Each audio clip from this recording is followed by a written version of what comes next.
जय हिंद साथियों, आपके अपने ऑनलाइन प्लेटफॉर्म लाइव गुरुकुल में एक बार फिर से आप सभी का हार्दिक स्वागत एवं अभिनंदन है। साथियों, हिंदी व्याकरण की आज की इस क्लास में हम पढ़ने वाले हैं वात्सल्य रस।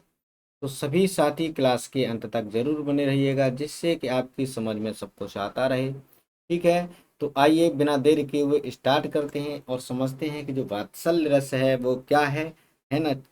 ये स्थायी भाव, अनुभाव, है ना, संचारी भाव, ये सारी चीजें क्या हैं।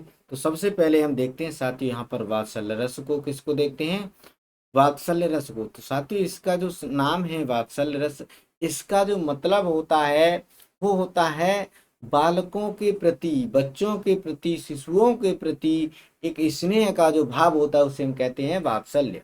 वात्सल्य क्या है, यानी बालकों या बच्चों कह लें, या फिर शिशु कह लें, या फिर यहाँ शिष्य कह सकते हैं। क्या कह सकते हैं, शिष्य। बालकों, बच्चों, शिशु या शिष्य, है ना, इनके प्रति जो हमारे अंदर, जो व्यक्ति के अंदर जो स्नेह रूपी भाव होता है, जो स्नेह होता है, जो इनके प्रति जो प्रेम होता है ना, इनके क्रियाकलापों को देखकर, इनको देखकर, इनके बोलने को देखकर, इन सब को देखकर मनुष्य के अंदर, व्यक्ति के अंदर, माताओं के अंदर, पिताओं के अंदर, गुरुओं के अंदर, उनके हृदय में जो भावना उत्पन्न होती है, जो प्रेम भावना, जो स्नेह भावना उनके हृदय में आती है, उसी स्नेह भाव को क्या कहते हैं साथियों, यहाँ पर हम वात्सल्य रस कहते हैं। क्या कहते हैं, वात्सल्य रस कहते हैं।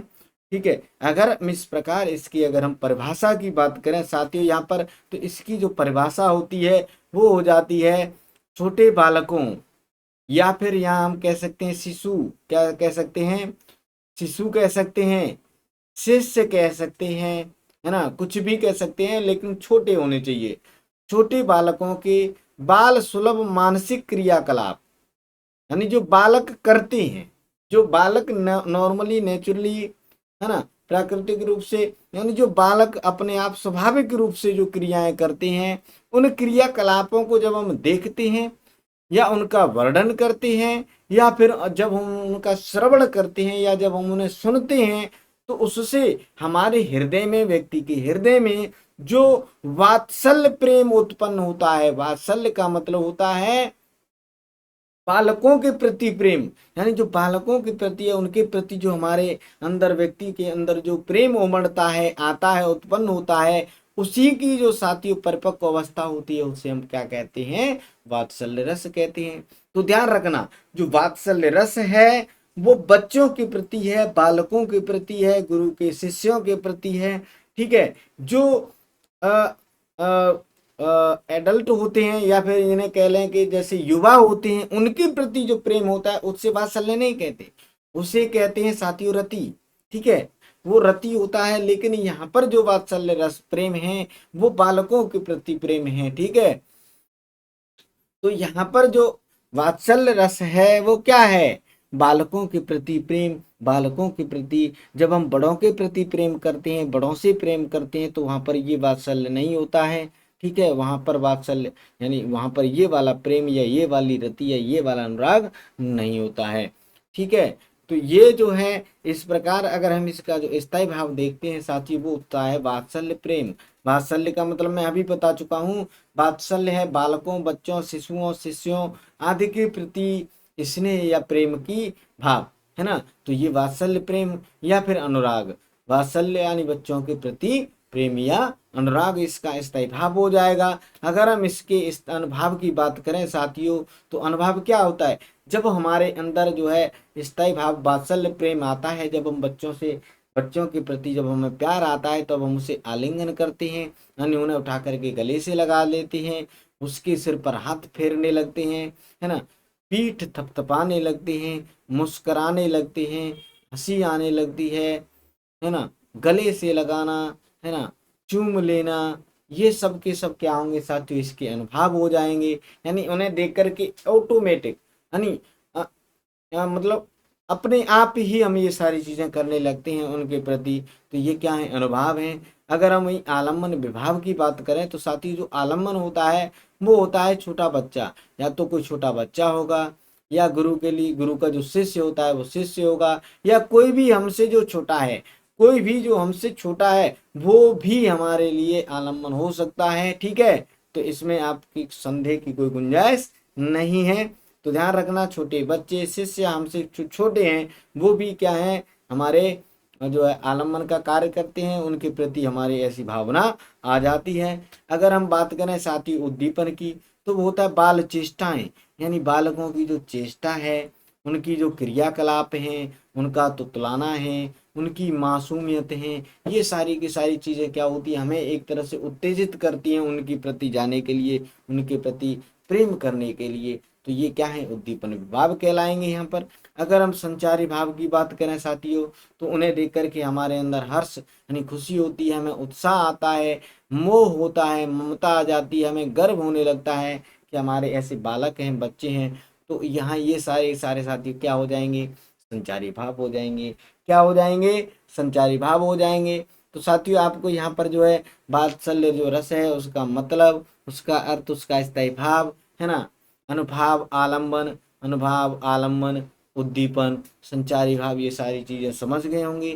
ठीक है, अब इसका जो है एक एक करके हम उदाहरण देख लेते हैं। तो साथियों मैं एक चीज और बता दूं आपको, जिस ये जो इस वात्सल्य रस है, ये जो श्रृंगार रस हमने जो शुरुआत में पढ़ा है, उसके ही विस्तृत रूप में आता है। तो इसके भी दो भेद होते हैं साथियों यहाँ पर, एक होता है संयोग वात्सल्य और एक होता है वियोग वात्सल्य।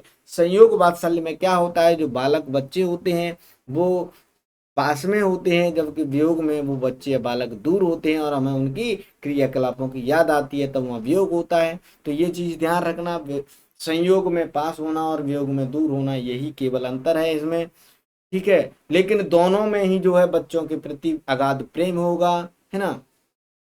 तो चलिए चलते हैं, अगर हम इसके उदाहरण की बात करें, सबसे पहले हम देखते हैं संयोग वात्सल्य रस के उदाहरण देखते हैं। तो इसमें आता है, बाल दशा सुख निरखि जसोदा, पुनि पुनि नंद बुलावती, अचरा तरले ढाक सूर, प्रभु को दूध प्यावती। यानी जो सूरदासी हैं वो कहते हैं कि जो है भगवान श्री कृष्ण जो जो बालक हैं, छोटे हैं, है ना, तो उनकी दशा को देख करके, है ना, जो जसोदा मैया हैं वो बहुत ही प्रसन्न हो रही हैं, बहुत ही खुश हो रही हैं। और जो नंद बाबा हैं उन्हें बार बार बुलाती हैं कि आइए देखिए तुम्हारा जो लाला है वो किस प्रकार से क्रियाकलाप कर रहा है, किस प्रकार से खेल रहा है ना।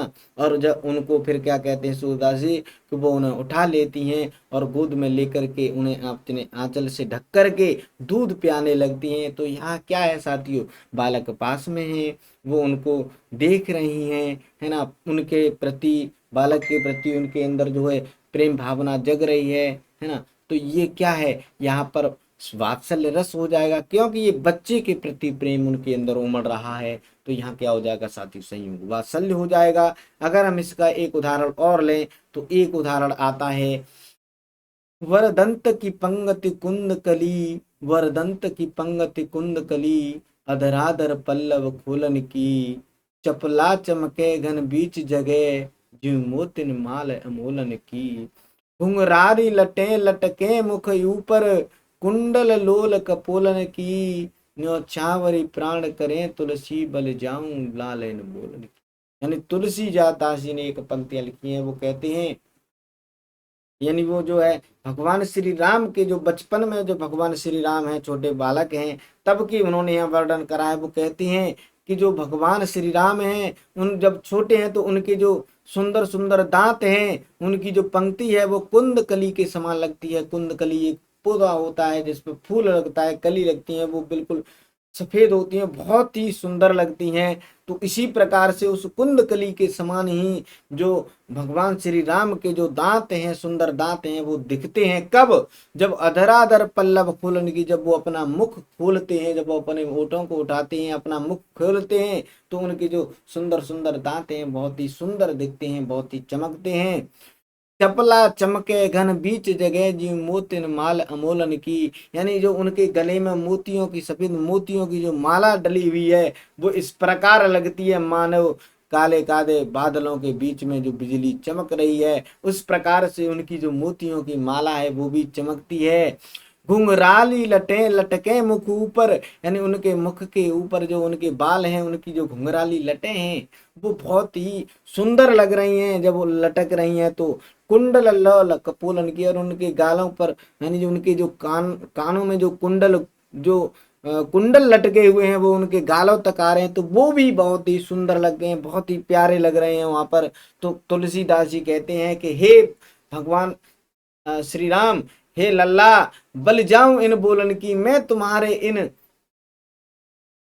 इस स्वरूप को देख करके, इस सुंदर स्वरूप को देख करके मैं तुम्हारे ऊपर अपने प्राण न्यौछावर करता हूँ, यानी ठीक है, अपने प्राण आपके ऊपर न्यौछावर करता हूँ। तो यहाँ पर भी क्या है साथियों, उनके जो है सुंदर रूप को देख करके उनके प्रति एक जो प्रेम उमड़ रहा है, जो वात्सल्य उमड़ रहा है, उसको यहाँ पर दिखाया गया है साथियों। तो यहाँ भी क्या हो जाएगा, संयोग वात्सल्य हो जाएगा। वहीं अगर हम एक इसके जो वियोग वात्सल्य उसके ऊपर अगर हम उसके कुछ उदाहरण देखें साथियों, वियोग वात्सल्य के, तो वियोग वात्सल्य का जो उदाहरण होता है वो होता है साथियों जो है संदेश देव की सो कहियो, यानी यहाँ जो है जब भगवान जो श्री कृष्ण वहां से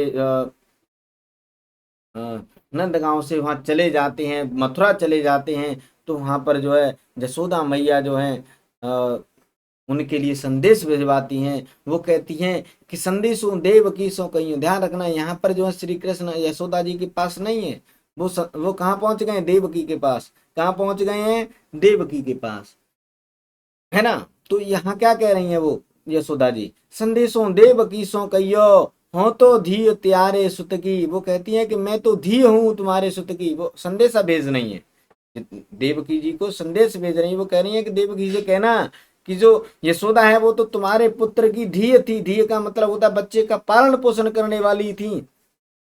कृपा करते ही रही हो, थोड़ी उनके ऊपर भी कृपा बरसाए रखना। तुम तो टेव जानते हो, तुम तो इस बालक की, भगवान जो श्री कृष्ण बालक हैं, उनकी जो टेव है, उनकी जो आदत है, तुम उनको जानती हो। लेकिन फिर भी मैं भी उनकी माँ के समान ही हूँ, मैं भी उनकी माँ हूँ, मैंने भी उन्हें पाला है, तो मुझे भी कुछ कहने का हक है।